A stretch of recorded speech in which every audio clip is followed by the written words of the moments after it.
It's Ser Ulric, and are you down with the underground? We're live Monday, July 28th.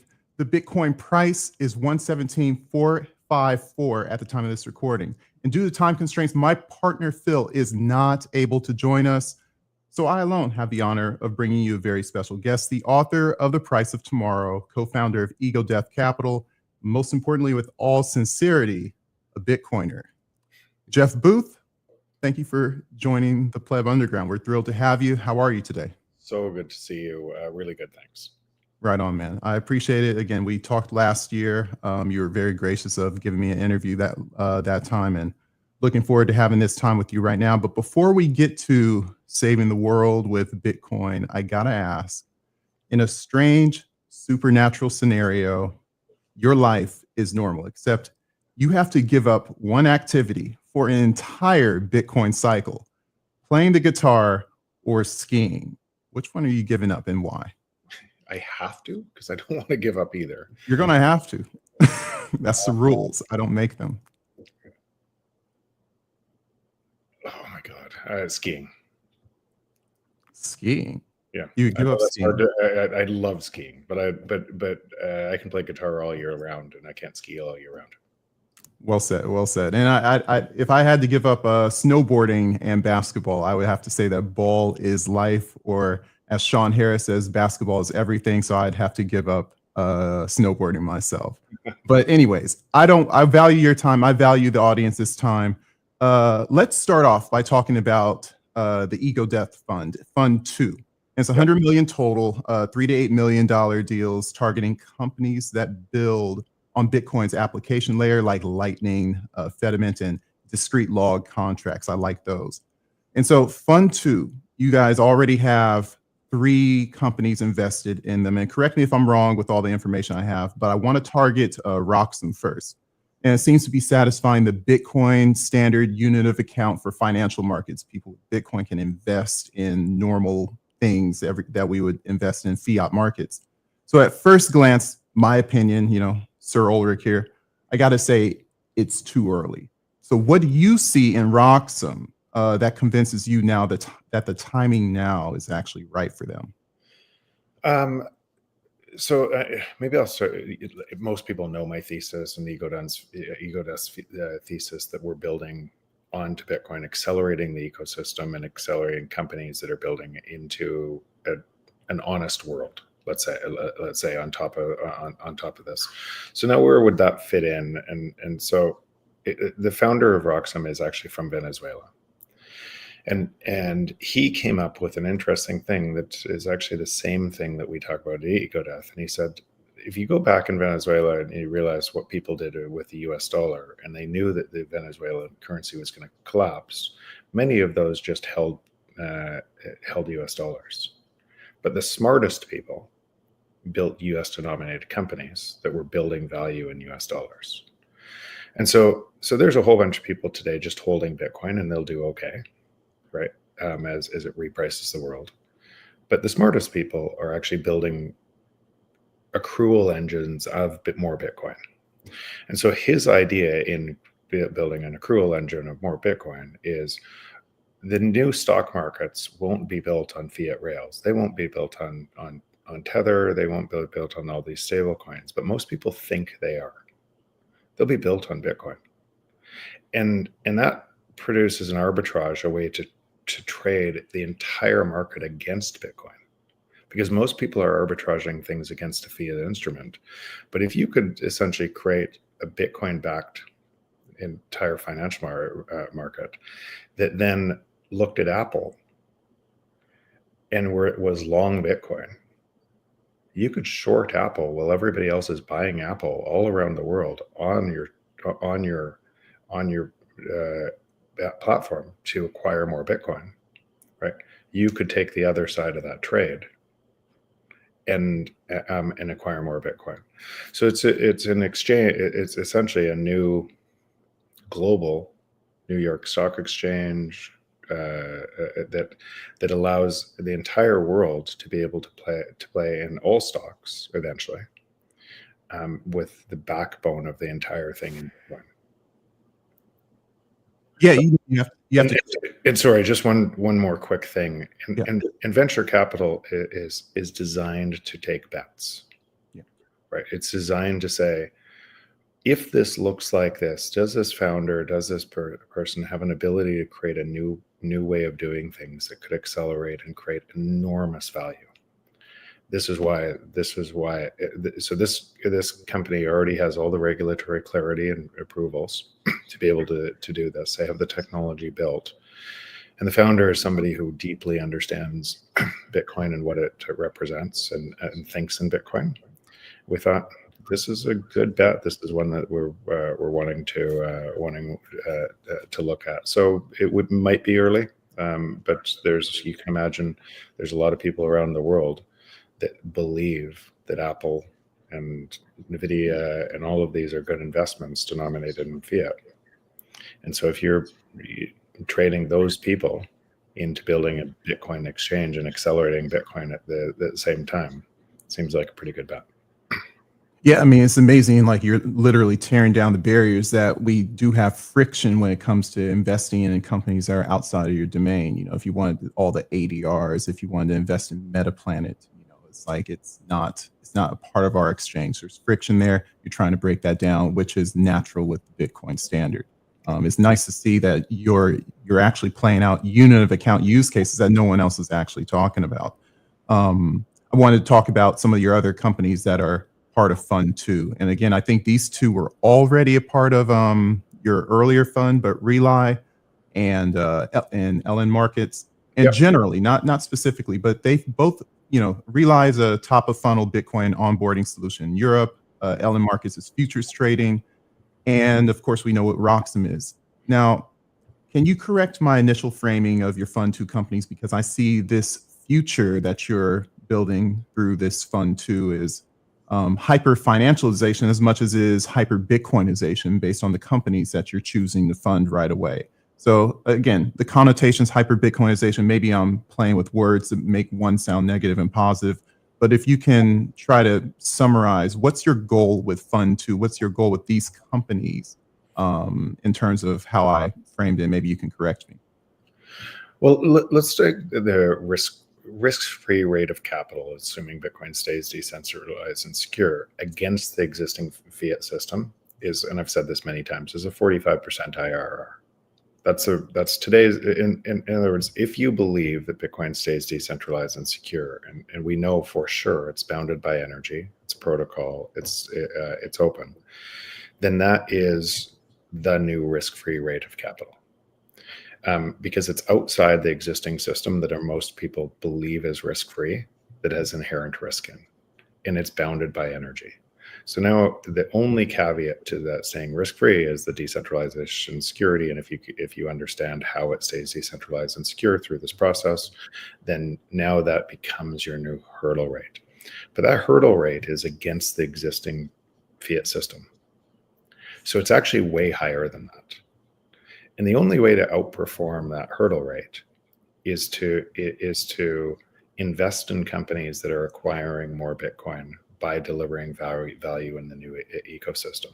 So what we've been surprised at, not but pleasantly surprised at, is how little capital, like if you think about all the nonsense, all the crypto scams and all the nonsense playing the same game inside the other system, how little capital it takes actually for these companies to, when we started the seed fund, we expected, okay, we'll go seed Series A, B, C, D, just similar to existing framework as these companies were trying to get to profitability.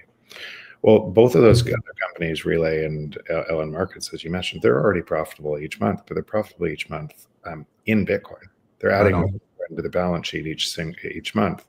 And they're doing that by solving problems that exist in this nonsense clown world and accelerating people's, essentially the bridge to the new world and providing real value. They wouldn't be growing that fast and they wouldn't be adding Bitcoin to the balance sheets each month if they weren't very, very much solving a long-term problem created by the other system. So that's how we look at this. And we look at, okay, where is there opportunities to to create more value. And if you think about what the free market does, just building on that, you get paid for solving other people's problems. And if you solve them faster, if you're really great at solving them, you get paid more. And so that's all that's happening in Bitcoin. There's all these problems in the world. Very few entrepreneurs, or now more and more so, and an accelerating ecosystem of entrepreneurs building onto Bitcoin, which are solving these problems and providing value in that. And their base currency that they're adding more to the balance sheet each month is Bitcoin.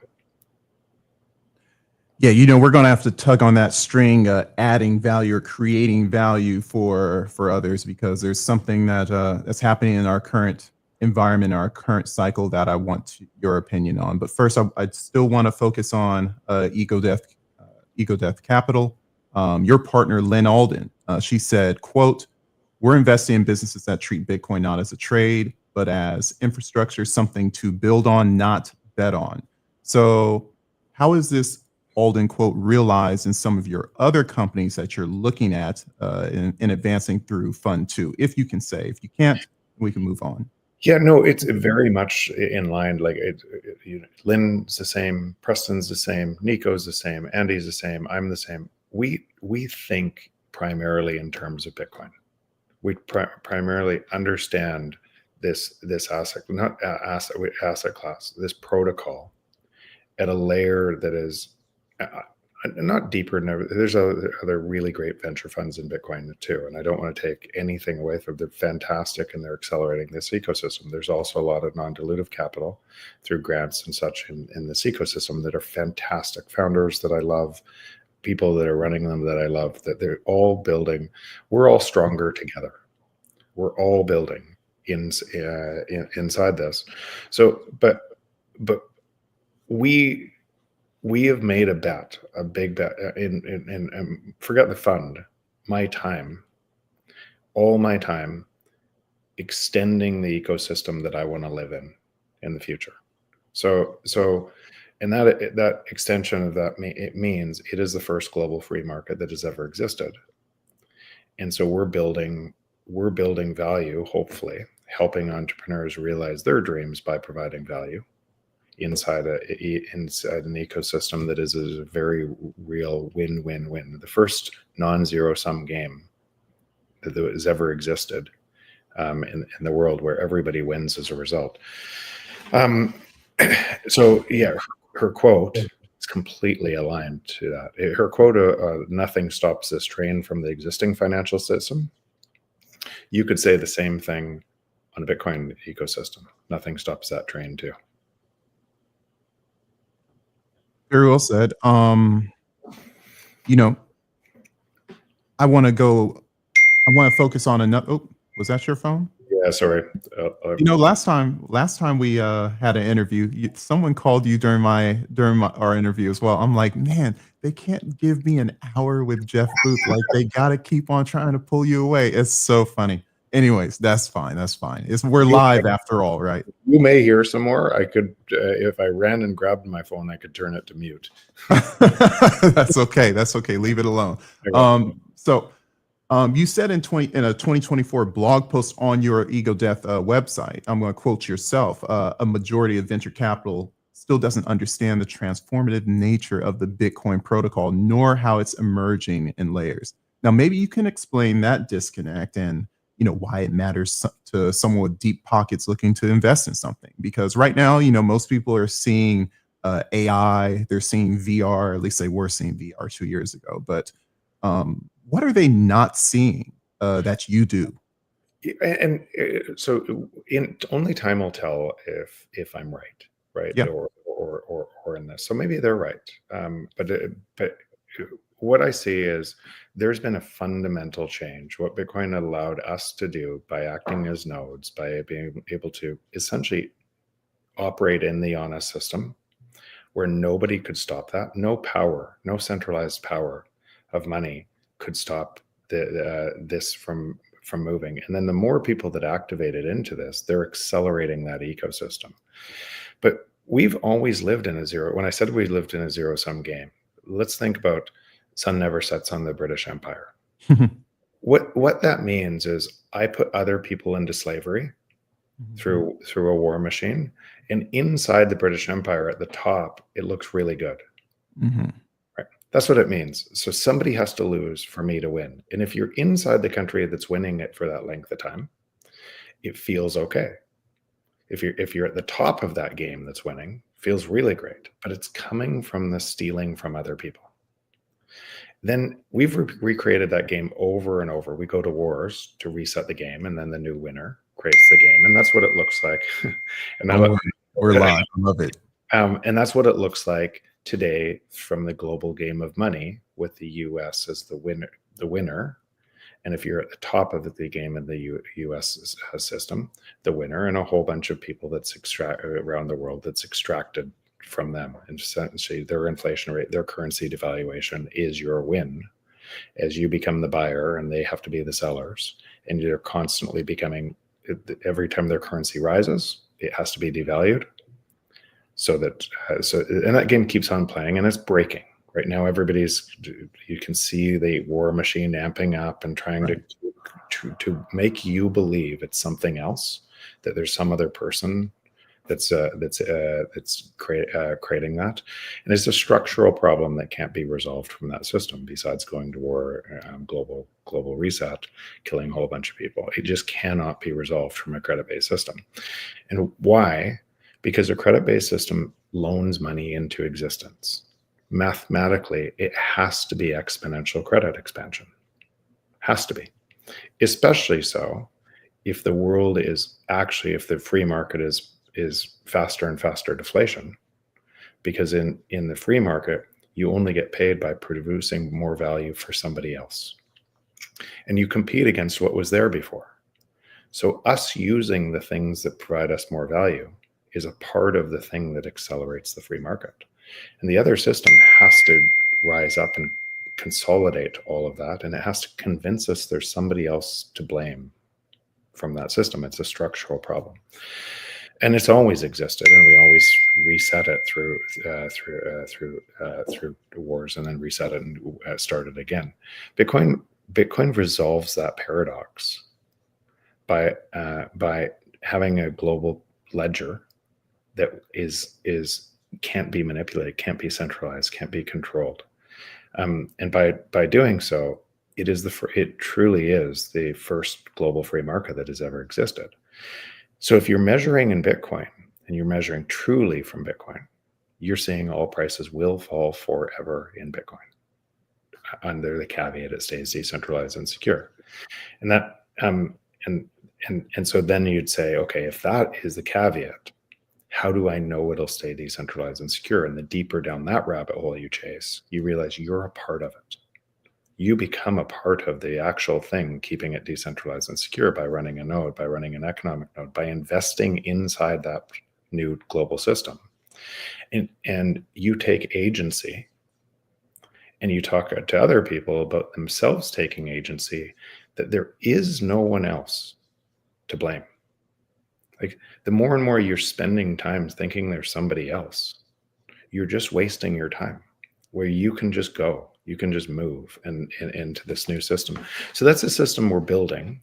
And honestly, it doesn't matter what happens. I care a lot about what happens, because it hurts a whole bunch of people. But I can't solve that problem. Nobody can solve that problem from that system. So what you find is more and more people moving to Bitcoin to be able to solve perhaps the world's biggest problem that has always existed, that they have a voice in solving. It's funny to actually say that, in this massive economic system, new economic system, you actually have a voice. And when you compare it to the traditional financial system, the fiat system, you are just a pawn, you're a slave, you're a participant, but you don't have any stake, any owning stake in the matter. And it's funny, because I feel like, and again, on the Pleb Underground, we talk about the foundations, the fundamentals of what Bitcoin is. And, we're always reminding people, like, running a node is so integral. It's so foundational to what Bitcoin is. Do you think that this cycle, based on all the things that are being focused on, do you think we're losing that narrative? No, I don't. Not at Okay. all. And why it feels like, or it appears that you're losing that narrative, is because there's so many more people in this game that are just starting to understand Bitcoin. And there's at the top of their funnel in the understanding of Bitcoin, and at the top of the funnel in understanding Bitcoin for the first time, it would appear from a system you've always lived in that Bitcoin was going up in the fiat currency, because you were measuring from the fiat currency and you hadn't done enough of the work. And so imagine just how this would have to play out, not might play out, from a fundamental system change where the change is us. It would have to go through this mental rewiring of every single person on the planet. And we are so crazy early on that mental rewiring of every single person on the planet as they start to understand it. But so just ask yourself this: how many on the cryptographers mailing list in 1992 was 70 people? There's sure a hell of a lot more people that now know what they were saying than 70. And there's way more people that now can connect to the same things I've been saying for years, and you've been saying, and others that are deep down the rabbit hole that understand this is a fundamental shift. It just doesn't appear that there's that many more, because they're being overwhelmed by all of the new people talking about it in terms of US dollars. Yeah. No, that's well said. And sometimes, I remember it wasn't that long ago, I was brand new, and I remember saying things that would irritate people and make them like bark at me. And now I'm there. It's like, oh wow, like I am barking at people and not giving them the grace and the chance to grow in terms of in how much I've grown. And it's like, and that's why, on the Pleb Underground, working with Phil, where he's been there before, he's like my Bitcoin big brother. Able to learn from what he's learned, and of course, interviewing people like you've been there before, and it shows how much I have to grow, but also it can show the grace that I can give to other people and how much they have to learn as well. And so I think that's a good segue to another question I wanted to have, because there's another platform that's growing in terms of Bitcoin knowledge, and that's LinkedIn. And so we are connected on LinkedIn. Thanks for that follow. And not only do I notice your presence there, but I notice your lack of presence on X. And frankly, sir, you've disappeared. And the only time I see you on X is, when you're gracious enough to do an interview with one of your many Bitcoin friends in this space. So you stopped all activity on X. And I went back to look. It was spring of 2024. You may have retweeted something from Madeira. What changed about the platform in your eyes, or what changed in you to spend basically no time on that platform? So it's the same thing. It's the same thing that I was saying about Bitcoin, in my own cognitive dissonance of going through this process and realizing that all my time before was in the fiat world while I was talking about Bitcoin. So 90% of my time was essentially getting richer in the fiat world, making the world collapse off a cliff faster. And I woke up one night and said that, in fact, the founding of Ego Death was because of that incongruency in me. I had to move my time into the system I wanted to see. I had to move all of it, or as much of it as I could. I can't still spend in Canada. I can't still spend in it every day, or in all things every day. But I try to intentionally move my time to the world that I want to see. The Nostr was the same. I was on Twitter. My account was my phone was compromised. My account was hacked. Hard to get it back. They finally gave it back, and I just thought, where this is going in this centralized thing, and all of that risk that creates in this centralized medium, and where AI is going to take this, and more people screaming into the void, it's going to get worse and worse and worse. I'm just going to move my time early to a system on top that can't be co-opted like that on top of Nostr, and it's been remarkable. Question you should ask, if it wasn't Baron, is why am I still on LinkedIn then, right? Because you are. Yeah, And I don't do very much on it at all, like a very little. But my entire old contact base is there, and they're still very, very much. I'm very close to a lot of those people.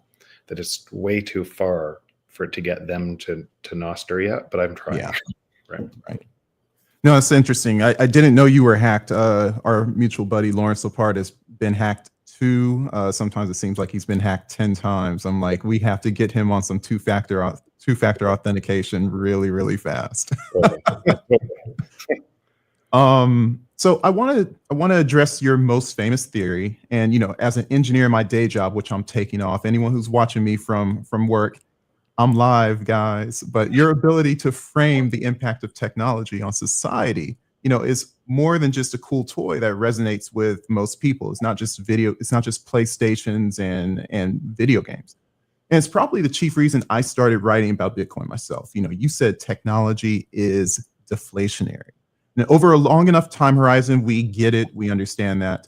But for the sake of the self-centered, the egotistical people that want to see fireworks happen right in front of them, since your book, The Price of Tomorrow, which I'm showing right there in a little tiny, just in the background, how can you help us see the evidence of your theory at work that's tangible right now?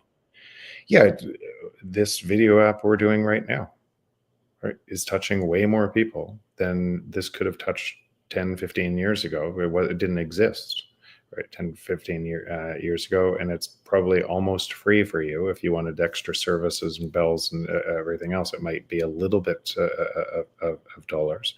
And it's being competed with about thousands of video apps like it that are trying to provide you more value, chasing the price, the marginal cost of production to zero.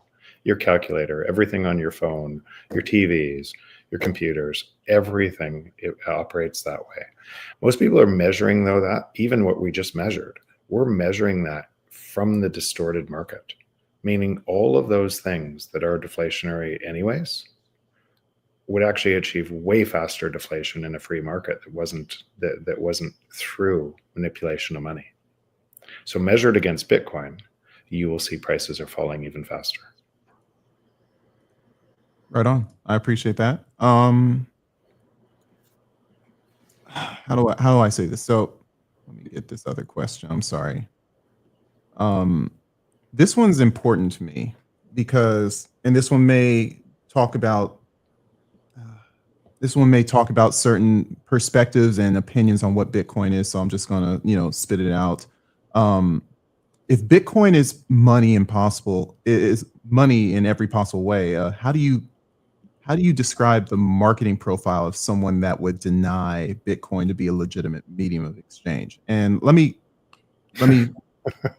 it's an interesting one, but, you know, marketing profile, for those that don't know, you know, when someone presents a product, you know, the venture capital, the person who's sitting in Jeff's seat would say, well, who's my audience? Who am I selling this to? And that person should be able to describe, you know, who that person is. And Sun Tzu, to quote Sun Tzu, he said, know thyself, know thy enemy, 1,000 battles, 1,000 victories. So, you know, we got to know our enemy, or we actually, maybe at the very least, our rival.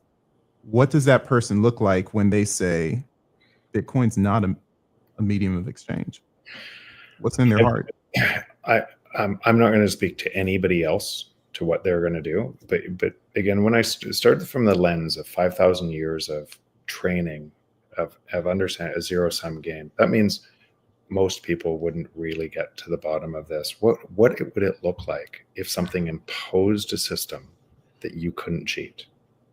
And from that, even the people that understood it, if you really understood it, you would be in two camps. I'm going to add my voice, and I'm not saying most of the people don't understand it, right? Yep. So, and potentially some of the people that are not understanding it are the most famous people around, right? Too.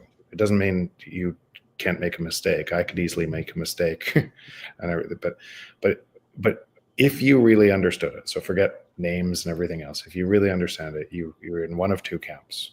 You either move your time to it and act within it in harmony with it, or you try to control it. You try to stop it. It's really that simple.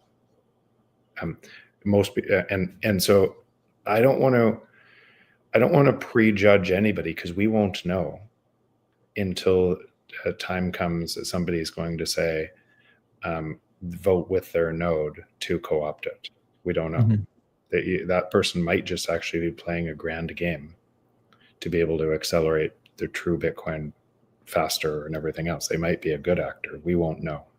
Right? Lots of people are going to through that process. But once you understand it, and once you understand you're active in it and participating in it, then you don't have to wait for anybody else, and nobody else's voice really matters. So what I would say to your thing is the enemy is us. No one else. But why are we spending any time on those other people and what they say and whatnot? If you want to understand this, and you understand how you can add your voice and your time and agency to a system that not just protects you, but protects every human on this planet as you expand this, then that choice is yours too, right? I understand what I just said is a reach, even for many Bitcoiners.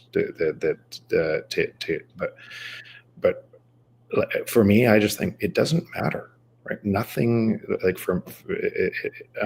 I have agency of my time. I might be wrong. I might make a mistake, but I have agency of my time, and I'm going to do the things that are right according to my beliefs. And if I'm wrong on something, I'll adjust and change, and I'll tell people I was wrong. And what other people do is, in the free market, they're welcome to do what they want to do too. Right? And they're welcome to try to. And some people, you can imagine, forget the Bitcoiners and people are fighting against. Think about all of the nonsense, all of the shitcoinery, and the amount of just to understand what's happening right now. Like we see in Ego Death, the number of L2s and treasury companies on every different token asset in the world. Like it's just a pile of nonsense. And we just had a call this morning, and Lynn, the partners, and it's humorous. It's humorous to watch all of these MBAs and really seemingly brilliant people tell us about their thing, right? And why this thing, and they're just playing a fiat instrument game. Everybody's playing it. Most people are playing a fiat instrument game. So hold on. So you actually took a call that was about a crypto project. How did you not figure that out? We see them all the time. Like we see that, like, because of our role in this, and because people spend this money and other people are following you, we see like it. Probably kind of have to just listen to it, right? 50 emails a day of these projects and L1s, and I'm an Ethereum guy, but I'm building onto Bitcoin, and because this is going to be the bridge to Bitcoin, and right. The swirling vortex of the nonsense, we see it. That's funny. So you're listening to these pitches all the time, and so you mentioned something. I'm going to tug on this one as well. And so you're listening to and I want to quote Lynn again, invest in businesses that treat Bitcoin not as a trade, but as infrastructure, something to build on, not to bet on. And I see that if anyone who's watching this is a regular on the Pleb Underground, we see the objective time and wealth preservation that Bitcoin is in the face of government, monetary debasement. And so we see what Bitcoin is, and there are these Bitcoin treasury companies. What am I looking at when I see these? Are these vehicles a critical path to the abundant future that you talk about in your book? Or are they a distraction for this cycle? Or is there some happy medium? I think time's too early to call. I think some of those projects are going to be massively successful, and they're going to accelerate. And then as people lower the bar on these to raise more fiat capital, you'll have some blowups that could be the next down cycle in Bitcoin. That could accelerate. And just this is fear and greed in any markets. And so Pierre Rochard years ago came up with that concept that Microsaylor is doing today. 2014, yep. 2014. And so he talked exactly what that speculative attack on the US dollar would look like. Now we should carry that forward, though, and say if that speculative attack kept happening and it centralized and everybody was trading in this paper Bitcoin, and the companies underneath the paper Bitcoin actually had Bitcoin, and that system was inflationary, and it was still competing against a deflationary system, right? The true first global free market. Then you would have to, by deduction, say at some point in the future, that system would have to try to attack Bitcoin. And so now you're asking a different question. What did those people do that are running those treasury companies at that time, or where are they domiciled at that time, or what does the US government do at that time that attack comes? And so through that, you see that centralization in holding that Bitcoin is a risk. Now, it's not a risk for you if you hold Bitcoin in self-custody, but it's for the people that do. And so if now you're weighing that risk off, and you're saying, okay, I can make a bigger return here, and it can be part of my pie, then that probably makes sense. I can put something into this and see, but that's just a risk return weighting. And I think that also the positive side of that is it tells the financial markets and global financial markets what's happening. It's accelerating that, and more people are learning about Bitcoin through these things, through Saylor and others, and saying, I need to pay more attention. And many of those people start there and then move deeper down the rabbit hole. So I don't think, I think it's a positive thing overall. But we'll have to watch, and we'll have to constantly watch, and have to be vigilant against attack vectors from there. So you say it's a positive thing in general, and here you are with a venture capital company. Do you invest in things that are positive things in general from an ego death perspective? If a Bitcoin treasury company says, hey, we need some funding from you. Here's our plan. Here's our strategy to buy more Bitcoin, but we don't have any underlying business. And we're essentially going to sell bonds and dilute shares to buy Bitcoin. Is that something that is that you would see as an ego death type of a company, or? Yeah, so that's not where we invest there. That's not where you invest at all. But do I think the strategy plays out? And do I think that you're taking the fixed income market, which is dominated in fiat, and you're giving them a lower return to Bitcoin, where they can play, to be able to suck money out of all of these, all of this fixed income market into Bitcoin.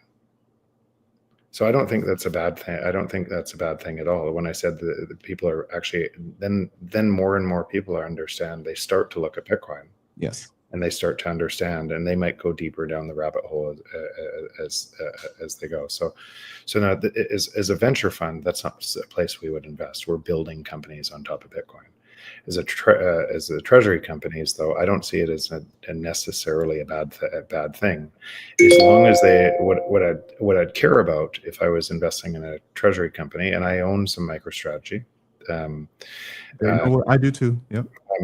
And what I would care about is, how do they think about their risk profile? Can they weather a storm that has a drawdown of 85%? Or are they going to be puking Bitcoin onto the market, driving the price down further, creating an acceleration of that spiral?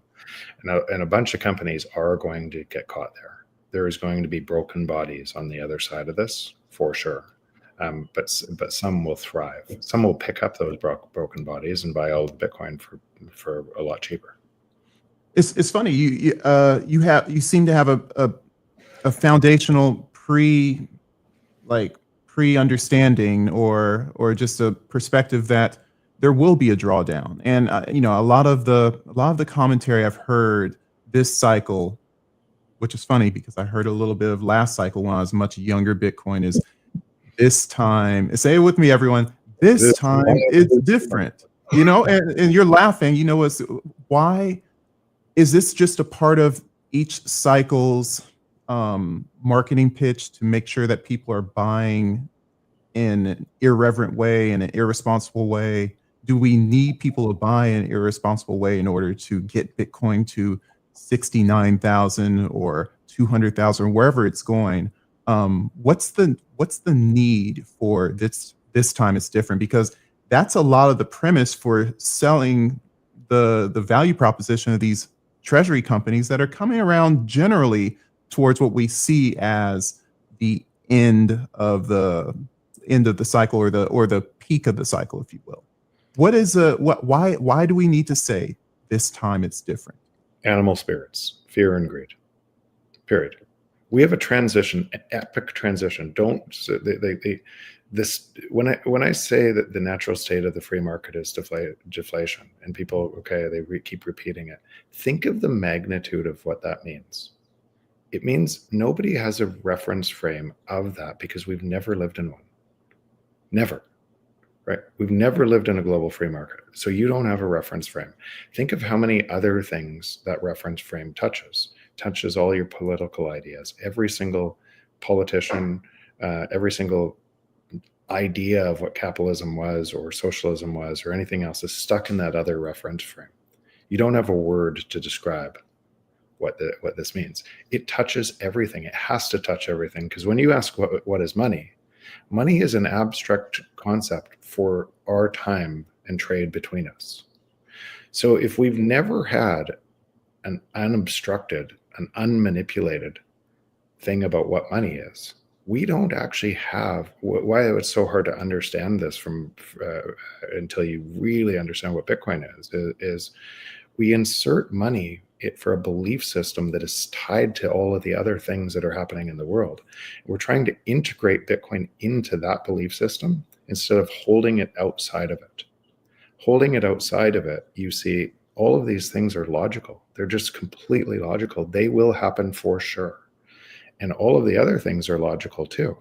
All of the other things denominated by the control system that must get worse, that must expand credit, that must say we're going to rip out government spending and then increase government spending. And everybody dances around and takes both sides of this and yells at those people.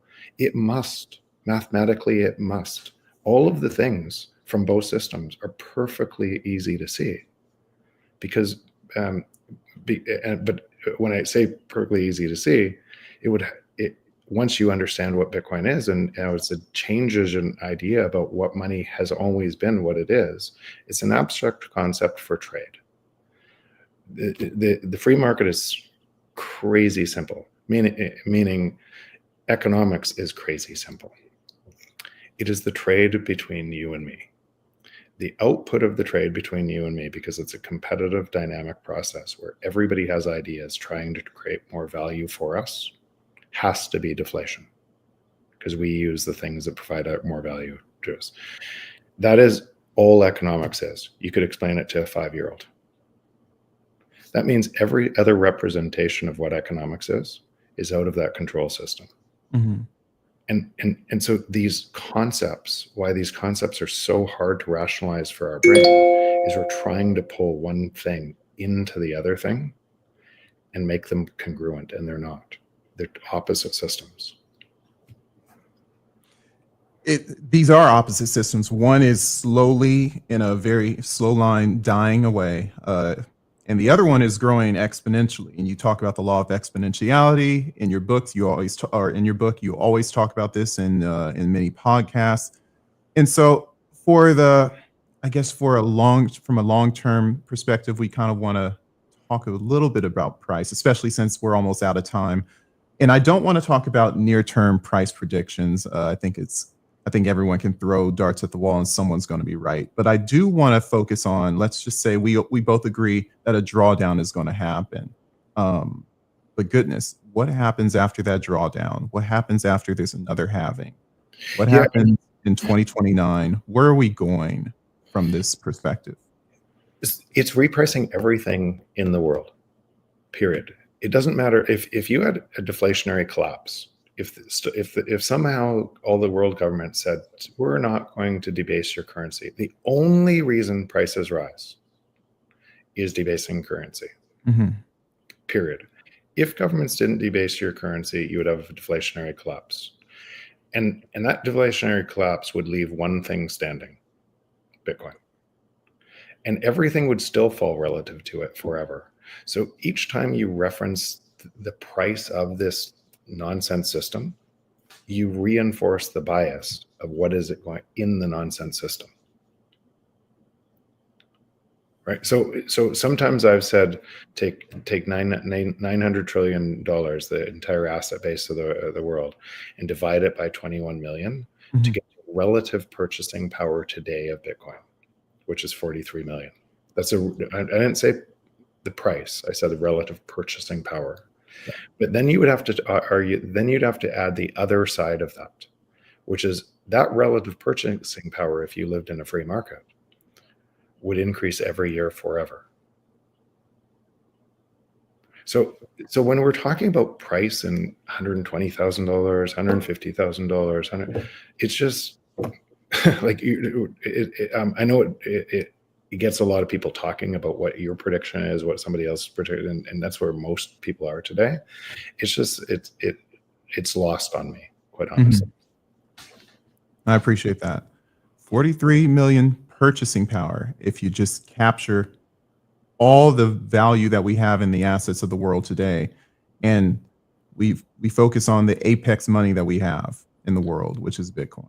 And it's and remember, the only caveat, there's only one caveat to that 43 million. It stays decentralized and secure. It will reprice all of that. Not maybe.